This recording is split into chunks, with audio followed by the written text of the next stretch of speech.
recent advances in in situ online studies of catalyst and elegant processes, and will be presented by Thanks, Al. I will not talk about ammonia. It's a great pleasure to be here and participate in this celebration of Michel.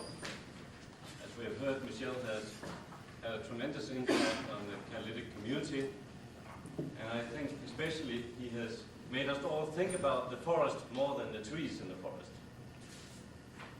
And we who have been students at Stanford have of course been greatly inspired by Michel, and it has of course caused some problems, as you can imagine, and it has been very difficult for many people to follow in the footsteps of Michel, and some of these people actually became quite desperate and even tried to physically, as we can see today, imitate Michel.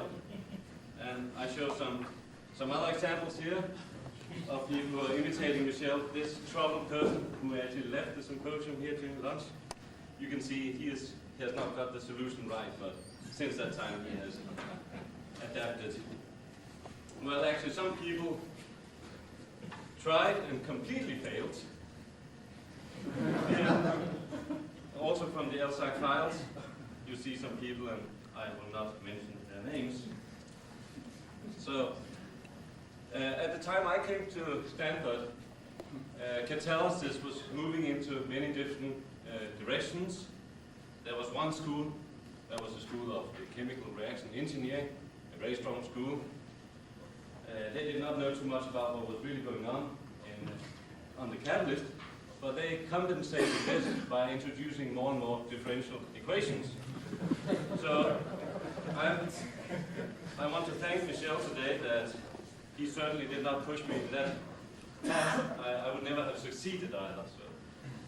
And what Michel had actually realized through a lot of the work that was going on at LSAC was that you actually don't have to complicate catalysis too much quite often, because you can see what's going on using different in situ methods, and Michel has been pioneering many of those. And you can see what's going on while the catalyst is working. And then of course that makes things a lot easier. And I did work on that at Stanford, and after returning to Denmark I continued doing this type of work, and we've been involved in developing a number of new approaches which are certainly also very interesting from the practical point. So what I'll talk about here is two topics. I'll talk about some in situ online HIR studies of the Denox reaction, work done with Nan and Jim, who are both here. And then I'll talk a little bit about some new possibilities for doing in situ structural characterization of the catalyst. I will not go into great detail about the specific topics. I will try to instead emphasize some general aspects which I think is important in catalysis, the dynamical aspects, and how these dynamical aspects influence the kinetics and all the problems that Michel has been thinking about over the years.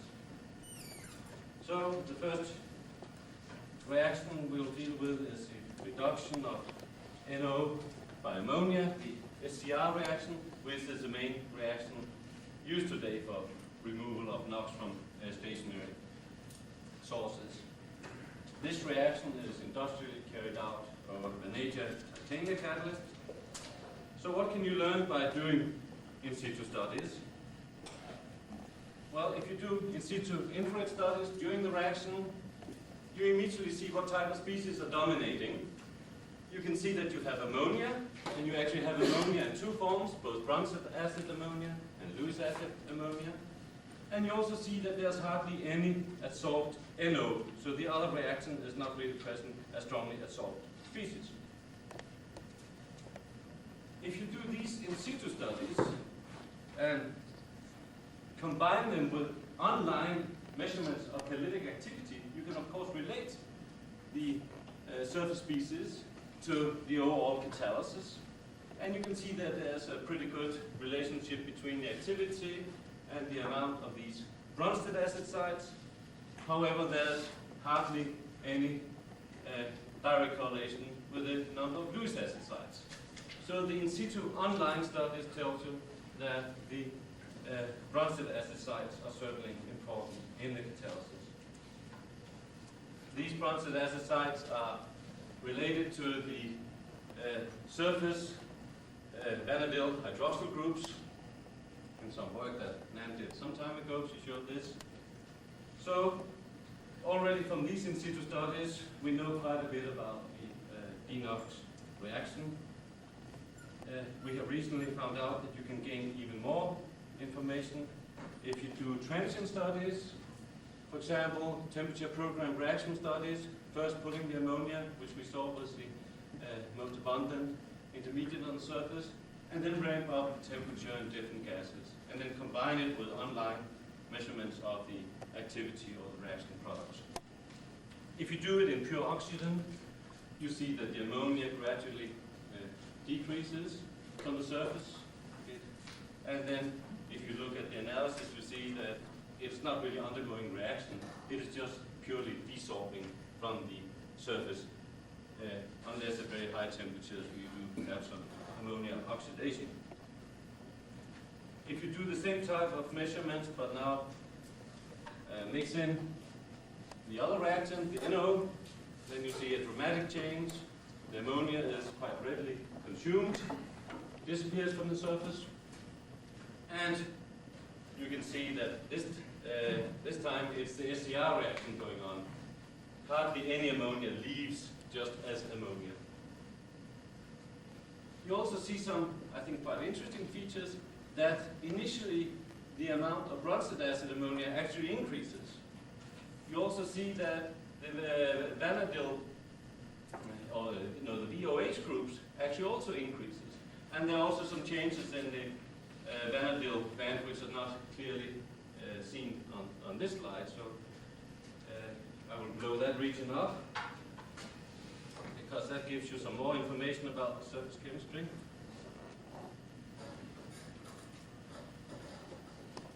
This is the vanadilyl region. Upon exposure of the oxidized catalyst to ammonia, you see a downward shift, so you form some more reduced vanadium species, and probably an activated ammonia complex formed by a partial or complete transfer of hydrogen. When you then ramp up the temperature in NO, then you see that you do get reoxidation, and finally you get back to more or less the initial catalyst. During the reaction, you also see this formation of new, more reduced VOH groups. So from these type of studies, you can start to postulate a cycle for the DeNOx reaction involving the ammonia on the Bronsted acid sites, the ammonia activation, and then the reaction with NO, which in many cases is a slow step, and then also the redox reactions. I will not go into detail about these different steps, but I will point out one feature that we discovered, and we also reported in the Budapest conference, was that you actually need to make these quite complete sets of reaction steps and formulate what you call nowadays a complete microkinetic model in order to interpret the industrial kinetics. So when you're dealing with environmental catalysis, where you have big changes in the concentrations of the reactants, and when you are very interested in, for example, the ammonia slip, when you're dealing with ammonia and the concentrations of a few ppm, then you actually need to invoke quite complicated reaction schemes and a complete microkinetic treatment. The simplified kinetics is not valid under these type of conditions. And this is indeed also a point that Michel made at the San Diego meeting in his plenary talk. But the good news is, of course, that when you do the in situ online measurements, then you can get all the information that you need to put into these microkinetic models. So the second topic I'll briefly talk about is some in situ structural studies, and I'll also show how They give you some thought about how you should do the kinetic analysis. And I like to focus that X-ray, which in many ways is a forgotten technique, at least academically, is a nice complement to X-abs. X-ray is very good for multiphasic systems, and quite often catalysts are multiphasic. X-abs is pretty lousy for multiphasic systems.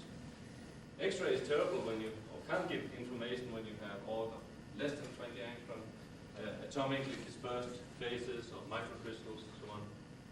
And here, of course, X-abs is the nice technique. So in many ways, it would be nice to combine the two techniques, and we have for many years aimed at finding some ways where you can combine the X-ray and the X-abs, and preferably do it under proper in situ online conditions. And although that both X-abs and X-ray are ideal for in situ, it's very seldom that people have really recorded proper structural data under gradient-less conditions. So the word in situ means many things and is somewhat degraded word. So we have focused at these two things, and we have also focused on trying to do these type of measurements under dynamic conditions. I will not go through all the developments, but I'll just focus your attention that recently we have proposed a number of ways where you can do the combined X-abs and XRD and combine it with measurements of catalytic activity. You can do dynamic studies, especially if you employ the so-called quick X-abs technique.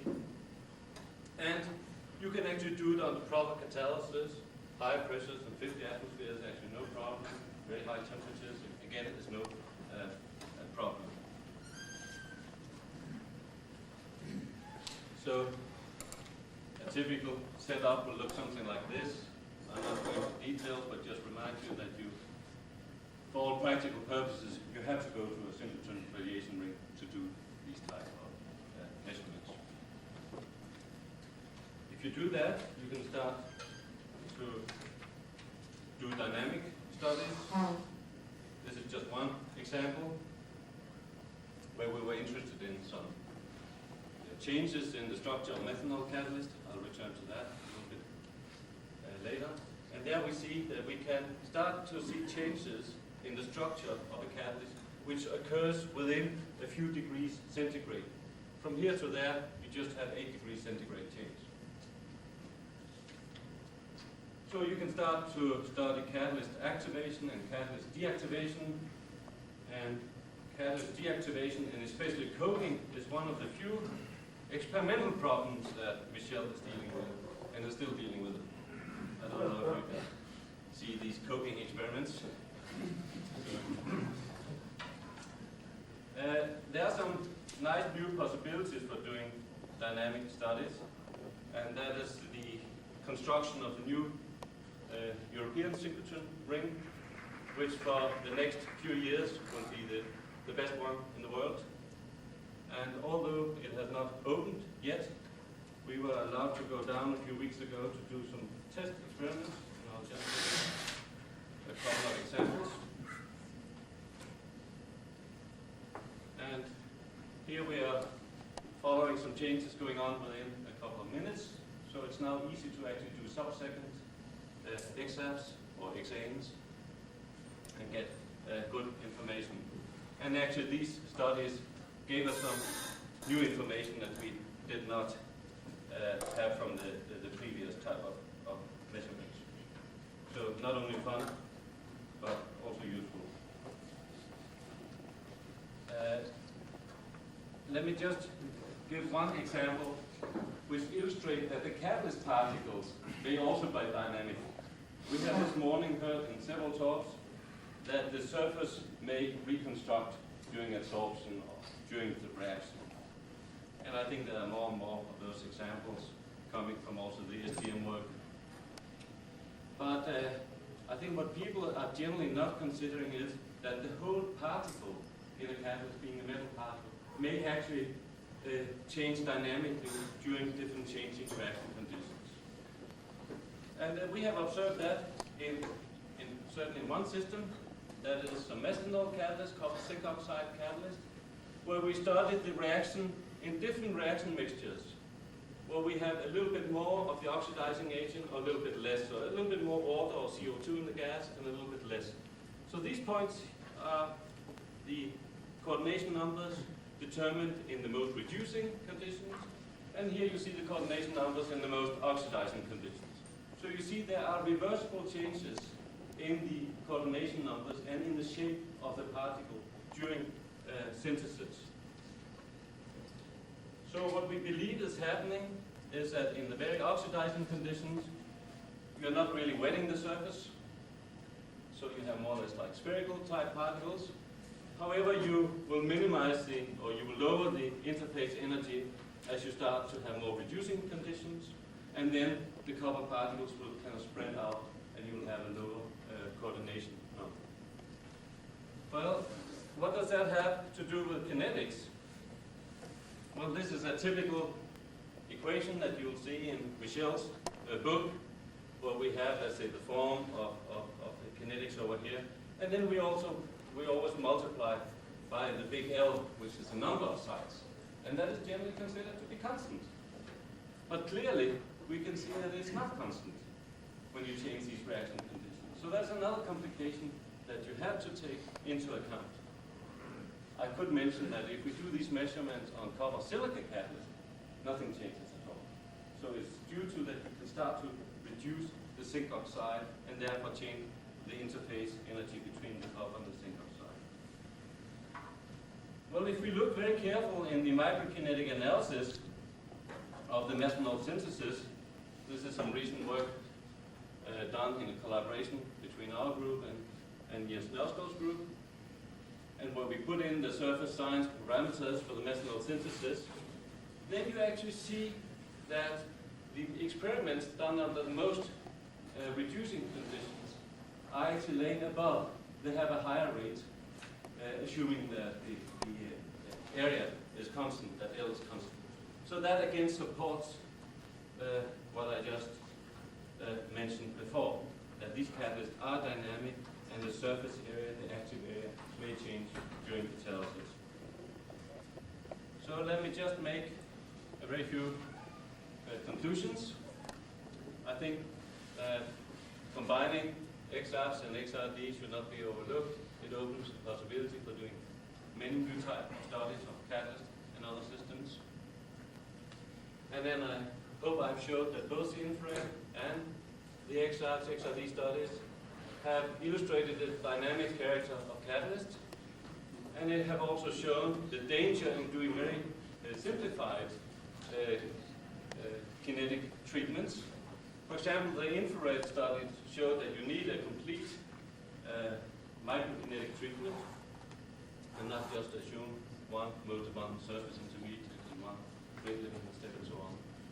And as I said, Sudhar has also emphasized this point at the San Diego meeting this March. And then moreover, the XR studies have shown that the number of sites may also change during catalysis. So this is a lot of complications, but I hope I've also shown you that by doing the in situ measurements, you can actually get some of these parameters that you need to put into more complete kinetic treatment of catalytic reactions. So, thank you.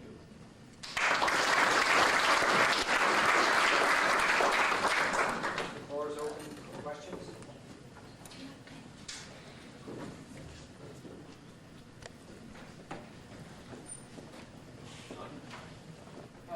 In some studies of the vanadium titanium catalyst, people have worked under sulfur oxide conditions and have seen some enhancements, and they believe that's due to Bronsted acids on the sulfur oxide.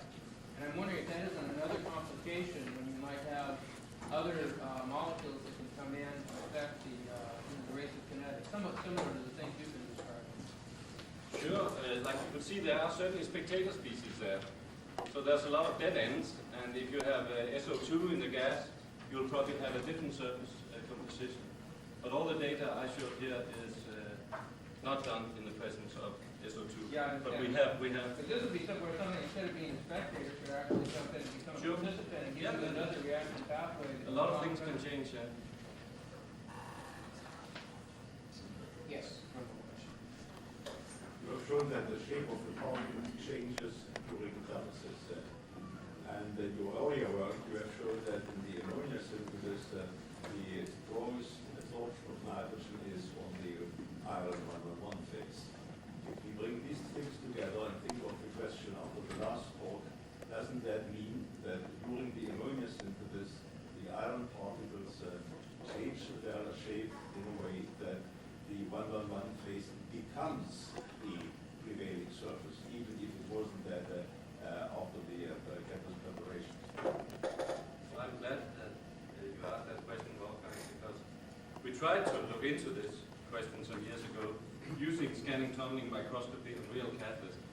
And this is indeed one of the few catalysts where you have a chance to use the scanning tunneling microscopy. These were not done properly in situ. They were not done during the ammonia synthesis. They were done after re-reducing some catalyst down. So it was not, let's say, the most clean and perfect experiment. But indeed, we saw some nice faceting. You could measure the depths of the facets and calculate the angle. And that actually fitted very well with that you do form the 111 surface and re-expose it on an industrial plant.